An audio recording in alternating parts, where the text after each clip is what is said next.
Jumping Peel en Maas is woensdag letterlijk afgetrapt met een voetbalwedstrijd. De twee teams bestonden aan de ene kant uit oud-profvoetballers, waaronder Boudewijn Zende, Mark van Bommel, Luc Nielis, Dirk Marcellus en Maurice Graaf. En het andere team bestond uit een afvaardiging van de sponsoren van het evenement. De oud-profvoetballers stonden onder leiding van Bert van Marwijk en de sponsoren hadden Bert Vergoosen langs de zijlijn staan. De wedstrijd had als doel om zoveel mogelijk geld op te halen voor de stichting Jeugdfonds Sport en Cultuur, waar coach Bert van Marwijk ambassadeur van is. Nou, we hebben in ieder geval een hele brede keeper, een hele grote. En we hebben een van de beste technische voetballers die de orde op de Nederlandse velden hebben rondgelopen. We hebben natuurlijk Van Bommel, Mark. Keeper is Siep Dijkstra, maar ik had het net over Luc Nielis. Boudewijn Zende, bij grote topclubs in Barcelona gespeeld.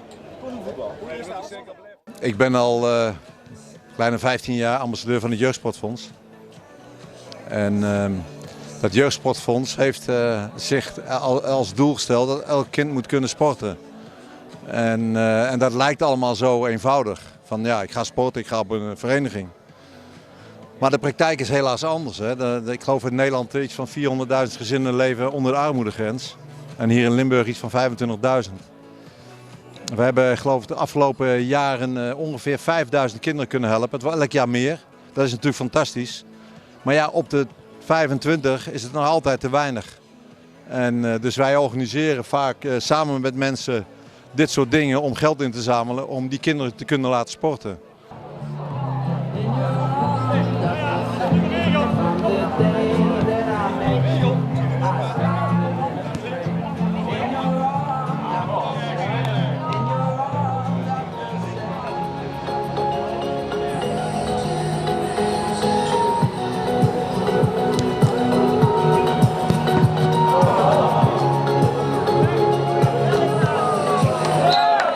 Doelpunt Maurice Graaf.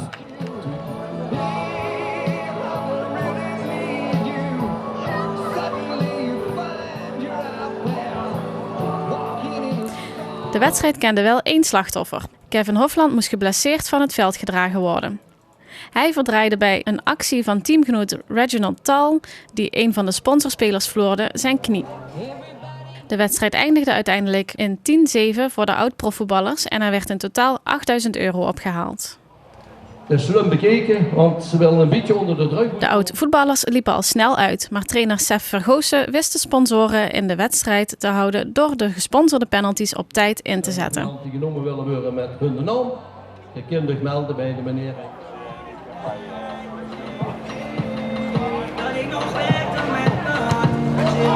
Ja, die gaat er perfect in. Rechtsboven en tegen hem. Oh! Einde van deze wedstrijd. Dat is ook nog de toons. 10-7 met een schitterend einde van Famke Kuipers. Met helaas een vervelend geval met Kevin. We zaten kort bij gelijk spelletje. Het heeft net niet mogen zijn zo, maar ik was heel erg tevreden. En het spel van de spelers, viel het mee of viel het tegen? Nee, die konden er niks van. Nee, die zijn uitgerangeerd. Nee, jawel, je ziet gewoon dat ze nog heel goed kunnen voetballen. Zonder veel te bewegen, zonder veel te sprinten, te lopen. Spelen ze die bal elkaar toe en het gaat heel vlug. Ja, ik moet zeggen, ik heb Luc Nielis niet gezien de hele wedstrijd. Dan opeens. Ja, maar dat is Luc Nielis. Dat is hem typisch. Zeg ik. Je ziet hem een tijd niet en daarna komen er een paar briljante acties. Dat typeert hem. En jullie zaten wel vrij ontspannen, moet ik zeggen. Ik heb Bert volgens mij niet zien bewegen en ik heb jou alleen maar een penalty geroepen, of niet? Ja goed, we moeten toch een beetje in het spoor blijven. En als het dan zo niet lukt met voetbal, dan doen we het op een andere manier. En dat is aardig gelukt, moet ik zeggen. Ja, wij hadden een heel krakkemikkig team, maar dan zie je toch de wil om te winnen. En dan met de fitheid van Bommel en van Zende. Ja, en de slimmigheid kun je zo'n potje nog over de streep trekken. Ondanks 7 penalties tegen, geloof ik. Hè? Ook nog nooit meegemaakt. Ja, maar dat heeft wel wat opgeleverd, hè? Heel veel opgeleverd voor het goede doel, het Jeugdsportfonds, en daar doen we het voor. Ja, wij zijn heel tevreden. Het is voor ons de eerste keer dat we dit organiseren op deze manier. En ja, als team met een aantal Kiwani-leden hebben we dit opgepakt.